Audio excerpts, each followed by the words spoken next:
Salut à toutes et salut à tous et bienvenue dans le Labo, votre émission sur l'écologie, la nature et l'environnement. Enfilez bien vos blouses parce que tous ensemble, on va chercher la formule pour une Moselle plus verte. À chaque émission, on va aborder un thème bien précis et le développer en regardant les problèmes et les solutions qui sont proposées pour y faire face. Margot, qu'est-ce que tu fais? On a commencé l'émission là. Ah pardon, non en fait c'est parce que j'étais en train de ramasser quelques déchets là sur l'espace vert à côté et c'est fou la quantité de trucs que les gens jettent dans la nature. Bah ouais. Par exemple, on peut faire plein de trucs avec en plus. Je t'ai fabriqué un petit cadeau, voilà. En fait c'est un chapeau, ça te va bien? Bref, le thème de l'émission d'aujourd'hui, c'est les dépôts sauvages et on regarde tout de suite le sommaire. Imaginez la scène, vous vous baladez tranquillement dans la nature et tout d'un coup, vous tombez sur une grosse pile de détritus. On est en 2022 et certains n'ont toujours pas compris que jeter ses ordures à tout va, c'est mal. Et on rencontre bien évidemment ce problème dans notre secteur. Thibaut a exploré les alentours pour faire un constat de la situation. Ensuite, direction Talange où on va vous montrer un centre spécialisé dans le recyclage de tout type de déchets. De retour au labo, Margot la magicienne des tutos nous montrera comment transformer un pneu en un petit panier confortable pour son animal de compagnie. Et pour finir, mon invité, ce sera Isabelle Eulinger de l'association de défense contre la pollution de Sarreguemines et environ. C'est parti! Un dépôt sauvage, ça concerne tous les déchets déposés sur un terrain non approprié. Ils polluent les sols, provoquent des nuisances et dégradent les habitats naturels. En général, ce sont des objets encombrants qu'on ne sait pas trop où jeter ou qui demandent un trajet jusqu'à la déchetterie. Comme par exemple le pneu, champion dans la catégorie des dépôts sauvages qui peut mettre jusqu'à 100 ans pour se dégrader. On va s'attarder un petit peu aussi sur les déchets électroniques. J'ai ici ce vieux téléphone, l'électronique qui est à l'intérieur est composé de produits toxiques et dangereux comme le mercure, des composants qui vont fortement impacter la nature s'ils y sont déposés. Notez bien que si vous achetez un objet électronique neuf, votre vendeur est obligé par la loi de vous le reprendre, que vous le preniez en magasin ou qu'on vous le livre. Renseignez-vous. Alors je vous vois venir, vous vous dites « Merci Yannick, mais moi ça ne me concerne pas, je trie mes déchets ». C'est bien, mais il y en a certains qui préfèrent encore jeter dans la nature, et c'est Thibaut qui va nous le montrer. Salut Thibaut! Ah, salut Yannick. Les déchets sauvages, c'est un problème qui touche notre secteur. Est-ce que tu pourrais nous en parler un petit peu? Et oui Yannick, c'est une problématique qui est absolument partout, que ce soit dans le secteur de Sarreguemines ou dans le pays de Bitche, et c'est en constante augmentation. Alors il y a malheureusement des lieux récurrents où on retrouve des déchets ou des dépôts sauvages. Je prends par exemple le pays de Bitche. Il y a déjà des déchets qui ont été signalés bien proches de la frontière du côté de Valsbronn, du côté de Haute-Villers, du côté de Schorbach le long de la route avec la déchetterie, ou encore entre Philipsbourg et Niederbronn-les-Bains.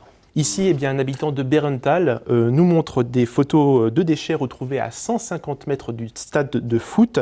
C'est du plastique majoritairement. Et du côté de Roulin, donc à côté de Sarreguemines, lors d'un nettoyage bénévole, tout un vieux canapé a été retrouvé dans la forêt proche, en plus des autres détritus. Alors on peut retrouver de tout, que ce soit du gravat, du verre, des écrans. Tout déchet est considéré comme sauvage s'il est jeté dans un lieu où il ne devrait pas être. Alors admettons, je rénove un appartement, j'ai la flemme d'aller à la déchetterie, qu'est-ce que je risque si je commets un dépôt sauvage? Tout dépend où tu l'as jeté.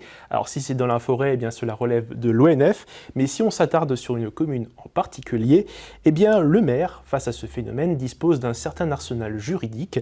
Il peut faire quelque chose. Alors malheureusement, s'il constate sur place, sans l'action en direct, il ne peut que porter plainte, mais s'il est témoin de l'action en cours, il peut dresser un procès verbal. Si on prend le simple dépôt de déchets sauvages par un particulier, c'est une contravention de deuxième classe, c'est-à-dire 35 € qui est appliquée, et ça peut partir très haut, ça peut aller jusqu'à 75 000 € ou 150 000 € avec des années d'emprisonnement, tout dépend de l'infraction, et ces sanctions sont régies par le Code de l'environnement et le Code pénal. Alors le cas inverse, qu'est-ce que je peux faire en tant que citoyen contre les dépôts sauvages? À votre échelle, et je reprends l'exemple de Roulin, beaucoup d'actions bénévoles sont organisées pour nettoyer la nature. Vous pouvez aussi en organiser. Ce genre de nettoyage se pratique absolument partout. Et je vais aussi citer une application qui existe, qui s'appelle Green Air. Elle est gratuite et une fois que vous êtes inscrit, vous pouvez recenser chaque dépôt de déchets sauvages que vous trouvez, vous les signalez sur une carte et d'autres internautes décident, seuls ou à plusieurs, de se rendre sur place pour nettoyer l'endroit. Donc agir pour l'environnement à son échelle est tout à fait possible, mais le mieux encore, c'est de ne rien jeter dans la nature. Et une fois qu'on a ramassé tous ces déchets, faut bien en faire quelque chose. Et toi, tu t'es rendu dans un endroit un peu particulier où on se charge de les recycler. Et oui, je suis allé sur un site à Talange, au-dessus de Metz. C'est la filiale EGLOG qui est là-bas et qui récupère des tonnes de déchets chaque année, de tout type. Ce sont des déchets issus du bâtiment, de la voirie, des déchetteries communales ou intercommunales.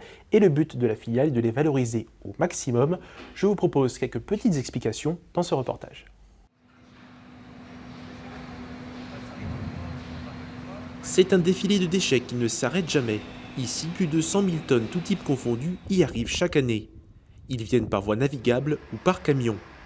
Ces derniers sont systématiquement pesés à leur entrée et sortie du site de Talange. C'est ici que la filiale EGLOG recycle les déchets venus du secteur de Metz, de Moselle-Est et même du Luxembourg et d'Allemagne. Tous les déchets que nous réceptionnons, nous essayons de les valoriser au maximum. Une benne de déchets qui arrive est valorisée à peu près entre 75 et 80% aujourd'hui sur notre plateforme. Valoriser, c'est-à-dire trier puis transformer pour être réutilisé. Une partie provient des industries et du BTP. Le bois est par exemple broyé une première fois pour fabriquer des panneaux agglomérés ou une seconde fois pour produire du combustible pour le chauffage. Le béton est concassé et déferraillé pour être réutilisé dans les travaux publics. Le laitier, un déchet issu de la fonte du métal, est aussi valorisé pour la voirie. Nous sommes vraiment soucieux justement de l'environnement et de l'avenir. Nous avons aujourd'hui la possibilité d'utiliser des matériaux alternatifs, des matériaux recyclés, qui ont les mêmes caractéristiques, voire des meilleures caractéristiques mécaniques que des matériaux naturels. La première étape se déroule dans le nouveau centre de tri où les déchets issus des travaux publics, mais aussi des déchetteries municipales et intercommunales sont séparés. Le plus gros est trié en premier, les matériaux les plus légers sont ensuite retirés dans le crible et le reste est dispatché à la main. Plastique, aluminium, plâtre, ferraille, presque tous les matériaux sont acceptés. Certains sont valorisés dans d'autres filiales. Le refus, quant à lui, est destiné à l'incinération. Mais on n'a pas forcément besoin d'une grosse infrastructure pour recycler ces déchets. Margot va vous montrer tout ça dans son tuto.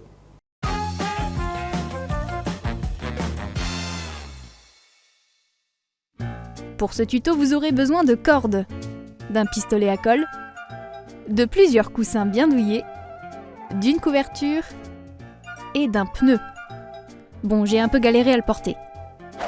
Maintenant qu'on a tout ce qu'il nous faut, on va fabriquer un joli petit panier pour mon petit chat Roux-Poil. C'est lui.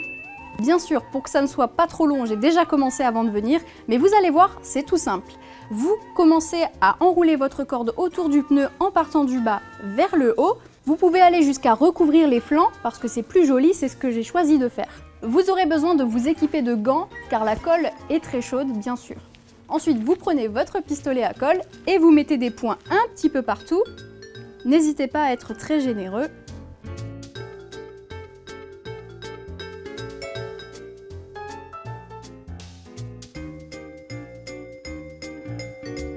Voilà, c'est terminé. Il ne vous reste plus qu'à mettre vos petits coussins bien douillés dans le trou.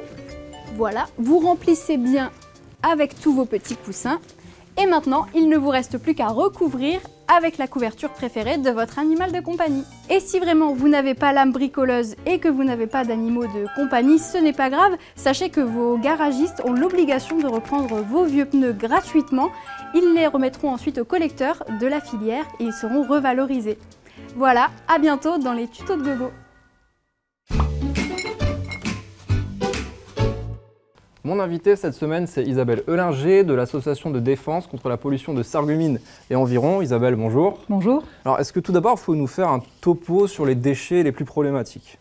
Les déchets sur les chemins ou autres posent beaucoup de problèmes. Alors il y a des problèmes esthétiques, c'est souvent ce qu'il y a de plus visible, mais ce n'est pas forcément ce qu'il y a de plus gênant. Quelquefois, ce qui est le plus gênant, c'est les déchets qui polluent l'air par émanation de gaz, de méthane par exemple, lorsqu'ils se décomposent. Et pire encore sont les déchets qui polluent l'eau et les sous-sols, notamment les nappes phréatiques par infiltration avec les eaux pluviales. Alors là, ça peut être des déchets de type hydrocarbures, donc avec des huiles de vidange, avec des pneus par exemple, pour des choses les plus visibles qu'on voit malheureusement régulièrement autour de chez nous. Alors vous, à l'association, vous êtes amené à avoir l'alibi, entre guillemets, des coupables de dépôts sauvages. Qu'est-ce que vous avez entendu comme retour d'une personne qui est coupable, en fait?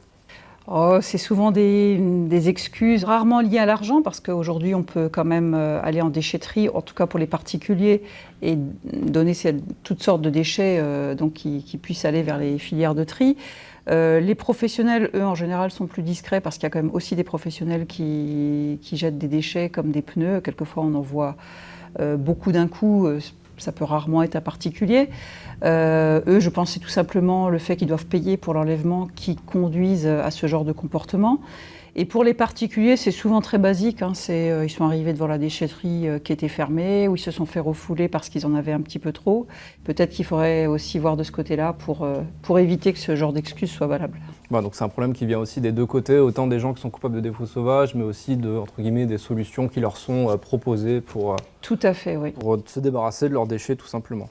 Vous, à l'association, vous adhérez à un programme un peu particulier, c'est le programme de Sentinelles de la Nature. Est-ce que vous pouvez m'en parler un petit peu?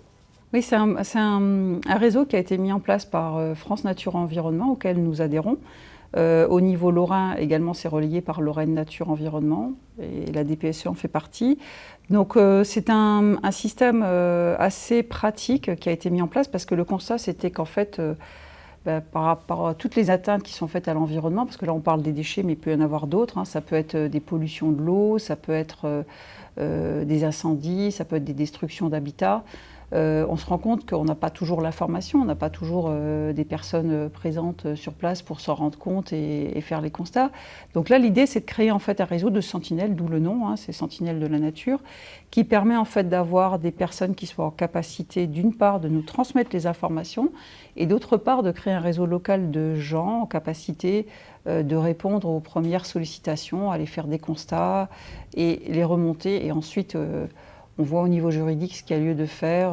Ça peut aller de petites amendes jusqu'à des peines très lourdes lorsqu'on est vraiment sur, on va dire là, de la déchetterie professionnelle non déclarée. Voilà. Et là, en fait, c'est le rôle des associations d'être actives de ce côté-là. Alors, ça m'intéresse. Comment je fais pour adhérer au programme de Sentinelles de la Nature?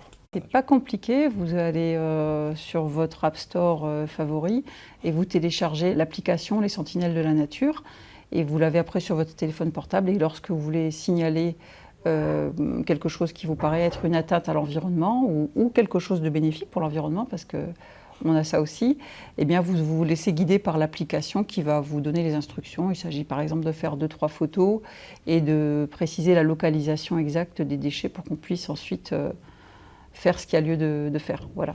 Merci beaucoup Isabelle. Eh bien de rien. Le labo, c'est terminé pour cette fois-ci. On se donne rendez-vous le mois prochain pour une émission sur le gaspillage alimentaire. À la prochaine.